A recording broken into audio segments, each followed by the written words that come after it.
le dernier chapitre de Jujutsu Kaisen est sorti. Alors d'abord, petit ping, hein, si mon micro est bizarre, c'est parce qu'il a pris un... Enfin, récemment, il marche bizarrement, donc le temps de changer de micro ou de réparer celui-là. Le son sera peut-être bizarre sur cette vidéo, j'espère que cela sera pas trop dérangeant. Mais du coup, on a le dernier chapitre de Jujutsu Kaisen qui est sorti, et on est entre déception et en même temps, il fallait s'y attendre. Hein. Du coup, on a rapidement une petite discussion entre Sukuna et Megumi, où on voit que Sukuna essaie de garder le corps de Megumi, mais Megumi comprend que Sukuna est au bord de la défaite, quoi. Du coup, il lui dit qu'ils ont les moyens de gagner, et qu'à l'aide de la résonance, si Sukuna n'est pas détaché du corps de Megumi, alors il va mourir. Et juste après, on voit que les deux corps se détachent. Ça ressemble un peu à un symbiote à la Venom qui sort qui essaye un peu de le garder, mais t'as Yuji qui le récupère, et donc il y a Yuji est face à une sorte d'entité visqueuse qui est censée être Sukuna, qui en le voyant se désagréger lui dit écoute, pourquoi ne pas retenter de recommencer, hein, parce qu'il explique bien que les deux sont des maudits et que la seule différence qu'il y a entre eux deux, c'est entre guillemets la chance, hein, c'est-à-dire que lui il a eu son grand-père,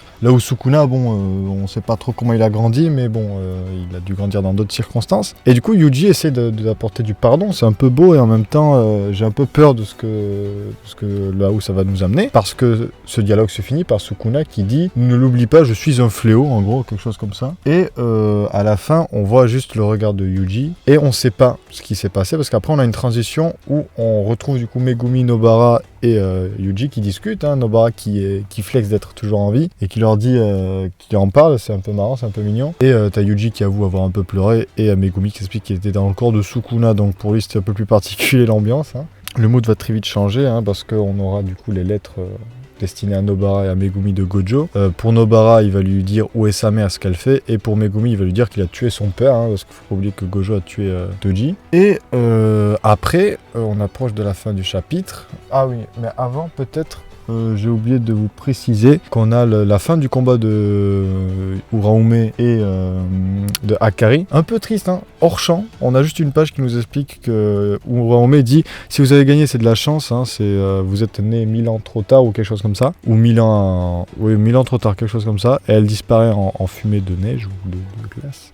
Et donc Akari gagne. Un peu par forfait, c'est un peu triste, mais voilà, c'était la petite aparté, parce que vraiment dans le chapitre, tu sens que c'est une aparté aussi, donc c'est un peu terrible. Et oui, après, du coup, à la fin, on a Yuji et les autres qui sont appelés à rejoindre Maki et les autres, parce que apparemment Okotsu aurait besoin d'aide, mais on sait pas pourquoi. On entend juste quelqu'un hurler en fond un truc lié à Okotsu.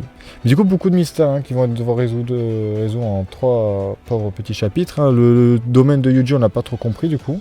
Sukuna, ce qu'il en est, on sait pas. On sait que Megumi a décidé de vivre en s'accrochant, en essayant de du coup aider quelqu'un d'autre. Donc j'imagine que ça sera Nobara et Itadori. Et du coup, Okotsu, on sait pas ce qu'il a Yuta. Alors, soit à mon avis, c'est qu'il a réussi à récupérer son corps, il y a quelque chose de bizarre. Soit, ma théorie, c'est que parce qu'il reste le dernier de Sukuna, à mon avis, il veut se sacrifier avec le dernier de Sukuna.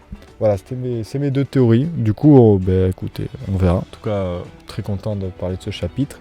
Encore une fois, désolé pour le micro, j'espère qu'il n'est pas trop dégueulasse. Et moi, je vous dis à la semaine prochaine. Ciao tout le monde.